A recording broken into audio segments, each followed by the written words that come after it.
कि माहौल बदलेगा। नमस्ते, प्रणाम सभी भोजपुरिया भाई को।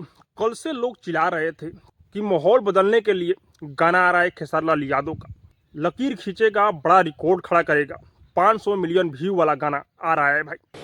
अच्छा, जिस गाने का नाम है माहौल बदले दो। हाँ भाई, इस गाने को खेसारी लाल यादव और शिल्पी राज गाए हैं।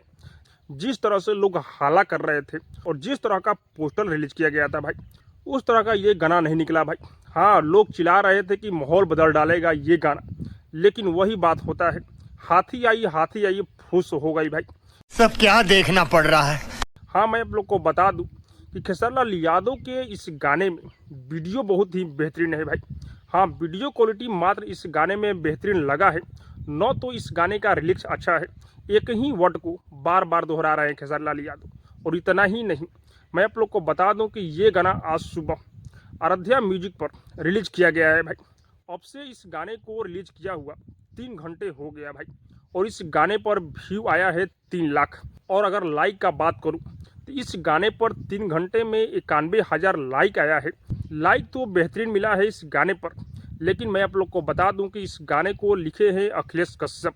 हाँ भाई, अखिलेश कश्यप के भी लिखनी में पहले जैसा दम नहीं रह गया है भाई। सोना तू बदलिया जा।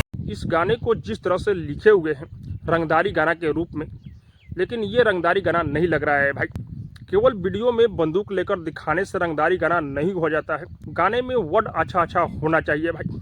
इतने बड़े सुपरस्टार हैं खेसारी लाल यादव, वो भी रंगदारी गाना लेकर आए हैं, वो भी बहुत दिनों बाद। अरे भाई, बवाल होना चाहिए था। लेकिन जिस तरह से हल्ला हो रहा था कि बेहतरीन गाना है, रिकॉर्ड खड़ा करेगा, व्यू अच्छा खासा आएगा, लेकिन वैसा गाना ये नहीं निकला। म्यूजिक भी इस गाने में ठीक ठाक नहीं है भाई। हाँ, प्रियांशु सिंह का म्यूजिक है। म्यूजिक भी लग रहा है कि इस गाने में हर जगह एक ही म्यूजिक बज रहा है। अबे साले। बाकी आप सब इस गाने को नहीं सुने हैं तो एक बार जरूर सुनिएगा। और हाँ, आप लोग को क्या लग रहा है कमेंट करके जरूर बताइएगा। और अब तक मेरे चैनल को सब्सक्राइब नहीं किए हैं तो सब्सक्राइब कीजिए, लाइक कीजिए, शेयर कीजिए, क्योंकि मैं भोजपुरी का अपडेट आप लोगों तक पहुँचाता रहता हूँ।